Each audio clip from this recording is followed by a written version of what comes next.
State Representative Steve Hurst is proposing a bill that targets sex offenders. Good evening, I'm Jabari Pruitt. This bill is being introduced for the second time. In tonight's top story, WVUA 23's Taylor Mooney joins us live now with more. Taylor. Jabari, if House Bill 365 becomes law, it will change some convicted sex offenders for life. The bill calls for sex offenders over the age of 21 to be castrated if they have committed sexual offenses against children 12 years old and younger. This would quell the sex drive of male sex offenders by lowering their testosterone levels. It would not render any permanent physical damage to the body, but some disagree. I understand prison and, going to prison for a very, very long time for some kind of crime like that, but to actually physically mutilate somebody, that's a little out of there. It's crazy. But Representative Hurst sees it as a positive impact on society. People call me from the past when they've introduced it and they'll say, don't you think this is inhumane? And I ask them, what's more inhumane when you take a little infant child and you sexually molest that infant child when that child cannot defend itself or get away, and it has to go through all the things it goes through. If you want to talk about inhumane, that's inhumane. Others support the bill. Somebody that would want to mess with a little girl or a little boy that age should be castrated, and they shouldn't be able to mess with no other kids. Hurst is firm on his stance. They have marked this child for life, and I feel like that the punishment should fit the crime. Alabama wouldn't be the first state to experiment with castration. 9 other states have already got on board. Reporting live, Taylor Mooney, WVUA 23 News. All right, Taylor, thank you. Well, the city of Tuscaloosa says $35 million will pay for construction on a series of projects. According to the Tuscaloosa News, the money will go to mostly road projects. Well, turning our attention now to the weather, meteorologist Peter Crank is in with the first look at that forecast. Peter, good evening. Good evening, Jabari. We saw a great day today. Lots of sunshine, mild temperatures. We did start the day on the chilly side. We started off at about 34 here in Tuscaloosa and in Birmingham, but plenty of sunshine throughout the day today allowed us to warm on up. You can see that we are dealing with high pressure moving into our northwest, bringing us a northwesterly breeze, but that's also what is giving us the sunny skies across the area. Temperatures this afternoon hit the upper 60s, 68 here in Tuscaloosa, 70 up in Jasper, and we're going to see more warm air as we head into the rest of the weekend. Overall, we have some great headlines coming up. Mild and sunny weekend, but even warmer as we start the work week next week. There is some rain in the forecast, though. I'll have those details coming up in Maine weather, but for tomorrow, plenty of sunshine, temperatures topping out right around 70 degrees. Jabari? All right, Peter, thank you. Well, Selma is marking the 51st Bloody Sunday anniversary. Back on March 7th, 1965, officers used billy clubs and tear gas to marchers as they tried to walk across the Edmund Pettus Bridge to Montgomery fighting for voting rights. Thousands will be in Selma on tomorrow for the annual crossing of the Edmund Pettus Bridge. Now, we will have a crew in Selma and have complete coverage tomorrow night at 10. And if it doesn't fit, you must acquit. Those famous words gave O.J. Simpson a get-out-of-jail-free card. Now, fast forward 21 years later, there's new developments. Police are testing a knife that was allegedly found on Simpson's former estate more than a decade ago. Now, they're testing for blood, DNA, and fingerprints. Now, Simpson was acquitted of killing his ex-wife, Nicole Brown Simpson, and her friend, Ron Goldman. So already we know that they tampered with some evidence. Here we have evidence that's been sitting around for a long time. There's no chain of custody. So this would not be admissible in any court proceeding. But as I said, history doesn't have to comply by legal rules of evidence. And I'm as curious as anybody else to find out if this was relevant.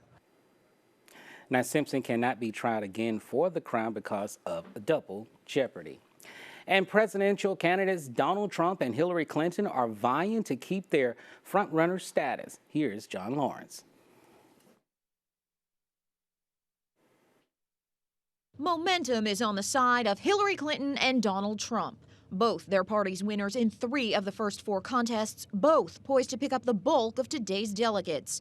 Voting in Vermont, Bernie Sanders said no matter what happens tonight, his campaign will still be going tomorrow. We're very proud of what we are doing. We're proud of what we're going to continue to do. This is a campaign that's going to the Philadelphia Convention in July. Also in his home state today, Republican Ted Cruz. Texas is seen as a must-win for the senator who put southern states at the heart of his strategy, but stumbled in South Carolina. I speak to unity for Republicans, that let's come together and stand together behind the conservative principles, the free market principles and constitutional liberties that we believe in. Cruz entered Super Tuesday as the only Republican with a win over Donald Trump, beating him in Iowa. He's also looking to bat back Marco Rubio, who launched his strongest attacks yet on Trump at Thursday's debate and hasn't let up. Today, the frontrunner, at least according to the national polls in the Republican primary, is someone who is preying on your anger, is someone who is preying on fear. Trump is already looking beyond today's contests, campaigning in Ohio. Clinton, meanwhile, making stops in Minneapolis, wouldn't say outright she's planning to face him in the fall. He could be on the path. Maybe somebody else can intervene and rise above that, but I'm going to wait and see who they nominate. But tonight's results could move the race closer to that November matchup. In Washington, Karen Kafa, WVUA 23 News. And former President Bill Clinton campaigned today for his wife Hillary in Detroit. He told the crowd Hillary is preparing for tomorrow's Democratic presidential debate in Michigan. And here at home, one runoff race in Tuscaloosa County, the District 4 seat for County Commissioner incumbent Reginald Murray will go up against challenger Gregolyn Robertson. Now, Alabama's primary runoff election is April 12th. And on a lighter note, it was a perfect day to enjoy the sun. WVUA 23's Chris Ruffin takes us to the 5K run.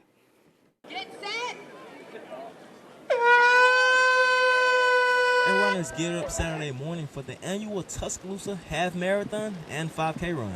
It brought out hundreds of people from all over the country to lace up their shoes at the Tuscaloosa Amphitheater, including this kid from Louisiana.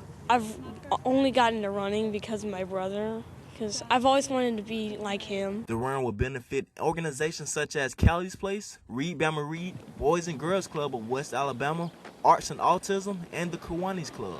And one runner had this piece of advice for beginners. Get up and do what you can do the first day and try to do a little bit more the next day. Big Al and the Chick-fil-A mascot even came out to show their support. As health may have been a big factor as to why some people ran, others had their own motives. The finish line. All that pride you get by saying, yeah, you finished. Congratulations to the 5K winners, Connor Salisbury and Olivia Mann, and the half marathon winners, Brandon Deaton and Fontaine Haskell. In Tuscaloosa, Chris Ruffin, WVUA 23 News. And the Moundsville Archaeological Park was the place to be today. It had demonstrations of hunting and Native American life. Volunteers were helping rebuild the park steps. The Saturday in the Park series officially starts next Saturday. This is part of what's Saturday in the Park, and they have various different people come in and they talk about some of the various skills. For example, they have people come in and talk about basket weaving.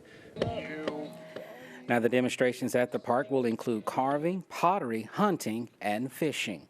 And the 4th annual chili cook-off was held at the First Christian Church in Tuscaloosa. Now, people were able to eat chili and vote on their favorite. Now, all the proceeds go to the Soup Bowl.